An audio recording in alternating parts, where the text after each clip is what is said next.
1절에서 18절입니다. 사라가 죽은 후에 아브라함은 향기라는 뜻을 가진 그두라라고 하는 여인을 후처로 맞게 됩니다.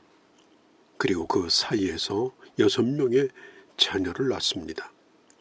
사라와 오랫동안 동행하였으니 정절을 지키다가 죽으면 더 좋지 않았겠는가 하는 생각도 해봅니다. 요한 칼빈은 이 구절에 대하여 아브라함을 매우 비판하였습니다. 아내가 죽었다 하여 노쇠한 몸으로 다시 결혼하였다면 이것은 아브라함의 큰 어리석음이라고 해석했습니다. 그러나 어거스틴은 100살이 넘은 사람이 자녀를 6 둘 수 있었던 것은 하나님의 은혜였다라고 해석하기도 합니다. 마르틴 루터는 자녀를 더 두고자 하는 관심 때문에 후처를 얻었을 것이라고 긍정적인 해석을 하기도 합니다. 그렇지만 성경의 관심은 뭘까요? 아브라함이 다시 젊음을 되찾아 자식을 더 두었다든지 이것이 적절하거나 부적절하다 그런 말을 하지 않습니다. 다만 성경은 하나님께서 아브라함에게 노년에 얼마나 큰 복을 주셨는가를 말하고자 합니다. 아브라함은 평생 자녀가 없어서 고생하던 사람입니다. 어렵게 얻은 아들 이삭 이후에 아브라함은 자녀의 복을 하나님으로부터 더 받게 됩니다. 그래서 더 많은 자녀를 얻게 되고 그들이 어떻게 되었는가 하는 것을 기록하고 있습니다. 24장 17절에 보면 이삭이 그의 어머니 사라가 죽은 후에 매우 외롭게 지내다가 리브가를 아내로 맡고 그리고 아브라함의 곁을 떠납니다. 그러니 아브라함이 얼마나 외롭겠습니까? 사라가 죽은 다음 33년을 더 살았는데 그때 그두라를 만나고 그를 후처로 받아들인 겁니다. 그 후에 일어난 일들이 25장의 기록입니다. 아브라함은 175세에 세상을 떠났습니다. 아브라함은 죽기 전에 이삭을 위하여 철저히 준비합니다. 배다른 형제끼리 싸우지 않도록 그는 이삭에게만 재산을 물려주고 배다른 형제들에게는 충분한 재산을 물려줍니다. 아브라함이 그두라와 결혼한 후에 무슨 일을 하였는가 하는 기록은 없습니다. 그두라는 아브라함이 죽기 전에 조용히 그의 아들들과 함께 떠났을 것으로 추측합니다. 인간의 노년이 얼마나 중요한가? 이것은 아무리 강조해도 부족하지 않습니다. 결론이 중요합니다. 우리는 언젠가 늙을 것이고 노년을 맞게 될 것입니다. 하나님께서 아브라함에게 노년을 복되게 하시고 그리고 고생과 후회를 잊게 하시고 풍요하게 하셨습니다. 시편 43편 18절 19절에 보면 너희는 이전 일을 기억하지 말며 옛적 일을 생각하지 말라. 보라 내가 새 일을 행하리니 이제 나타날 것이라. 하나님께서 오늘 풍성한 복을 주심으로 과거의 모든 고통과 아픔을 사라지고 기억나지 않을 정도로 노년에 복을 주시는 것입니다. 다윗은 일생토록 파란만장한 생애를 살았습니다. 그러나 시편 23편에 보면 인생의 황혼에 지는 해를 바라보며 여호와는 나의 목자시니 내게 부족함이 없으며 인생의 잔이 넘치며 죽음의 골짜기를 지나서 하나님의 집에 이르기까지 하나님의 성실하심과 하나님의 그 자비하심을 믿는다라고 고백합니다. 하나님께서는 하나님의 사람에게 이런 고백을 하게 하심을 믿으시기를 바랍니다. 인간의 발달 과정을 연구한 심리학자 에릭슨의 주장에 의하면 인생은 나이에 따라서 8 내지 9단계로 나눠지는데 마지막 단계가 바로 노년의 단계입니다. 노년의 단계에 매우 중요한 것은 인생을 바르게 해석하고 의미 있게 통합하는 것이라고 했습니다. 노년은 육신적으로나 사회적으로 퇴보될 때이고 그리고 물러날 때입니다. 죽음이 눈앞에 와 있습니다. 이때에 인생을 정리하고 살아왔던 삶의 의미를 다시 한번 되짚어보고 못다한 인생의 여백을 보충해야 되는 그런 때입니다. 지금까지의 작품이 어떠하든지 그 작품의 의미를 부여하고 스스로가 만족할 때입니다. 예를 들면 지금 시험 문제를 한참 풀고 있는데 시간이 다 되었다라고 벨이 울리면 시험지를 거둡니다. 미완성으로 끝나야 합니다. 인생도 마찬가지입니다.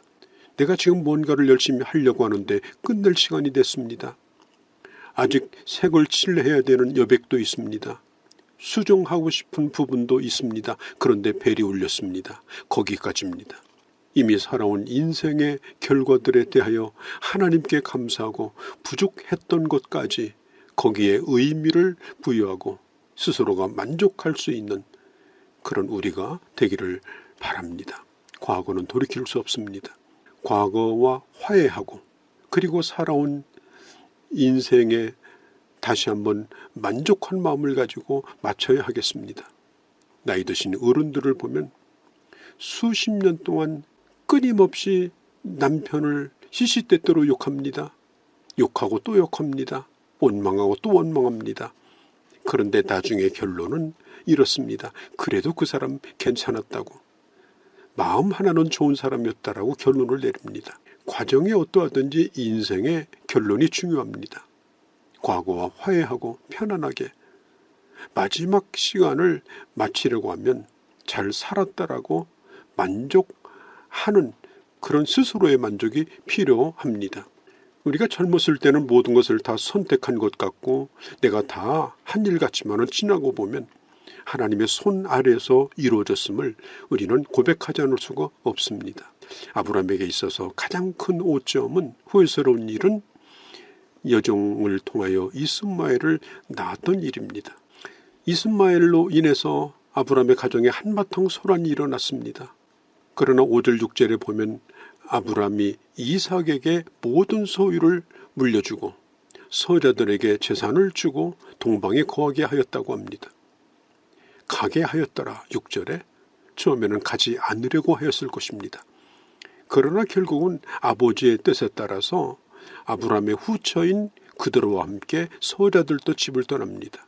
아버지의 죽음의 소식을 들을 수 없는 먼 곳까지 떠납니다. 아브라함은 이스마엘을 떠나보내고 사라가 죽은 후에 늦게 그두라를 통하여 얻은 자식들을 그대로 두었다면 아마 아브라함이 죽은 후에 그 자식들 간에 큰 문제가 생겼을지 모릅니다. 다 내어보내고 오직 이삭만 유일한 아들임을 인정합니다. 아브라함은 살아있을 때 이 문제를 마무리합니다. 우리가 이 세상에 잘 사는 것도 중요하지만 잘 마무리하는 것도 중요합니다. 유언도 제대로 해놓고 재산도 제대로 정리해놓고 그리고 하나님 앞에 드릴 것과 자녀들에게 남길 것을 제대로 정리해야 합니다.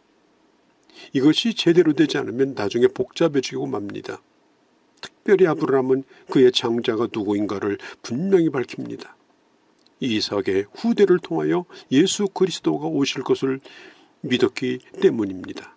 그런데 13절 14절에 보면 이스마엘의 자손이 나오는데 아브라함의 12아들처럼 이스마엘에게도 12아들이 있었습니다. 그들은 하나같이 작은 부족의 지도자가 되었습니다. 아브라함의 이스마엘의 자손들이 잘 된 것은 참으로 행복하게 생각했을 것입니다. 그리고 9절에 보면 이삭과 이스마엘이 아브라함의 장례를 치릅니다. 이스마엘의 12아들의 족보가 성경에 잘 나와 있죠. 이것을 보면 하나님의 관심은 하나님의 택함 받은 백성뿐 아니라 이 세상의 모든 사람에게도 미치고 있다는 사실을 보여주고 있는 것입니다. 9절 10절에 아브라함의 장례가 나옵니다. 전에 사라가 묻힌 막벨라 굴에 묻힙니다. 그리고 나중에 여기에 이삭도 그리고 그의 아내인 리브가도 야곱과 그리고 야곱의 아내인 레아도 묻힙니다. 아브라함의 죽은 후에 하나님께서 이삭에게 큰 복을 주시죠. 이스마엘이 이삭을 놀림으로 집을 나갔으나 21장 18절에 약속한 대로 이스마엘 후손들도 큰 부족을 이루게 하십니다. 사랑하는 성도 여러분, 우리가 이 땅 위에 영원히 살 것은 아닙니다. 언젠가 세상을 떠나갈 것입니다. 그날이 올 것을 우리는 막연하게 미루고 사는 것이 아니라 오늘 끝날이 온달지라도 후회 없도록 인생을 살고 스스로가 만족하게 하나님 앞에 설 수 있는 귀한 주의 자녀들이 되어주시기를 바랍니다. 하나님 아버지, 우리도 아브람처럼 언젠가 이 세상을 떠날 터인데 살아온 인생을 바르게 해석하고 그리고 하나님 앞에 부끄럽지 않게 스스로가 만족하며 설 수 있는 그런 준비된 인생, 그날을 바라보며 오늘을 믿음으로 사는 저희가 되게 하여 주옵소서. 예수님의 이름으로 기도하옵나이다. 아멘.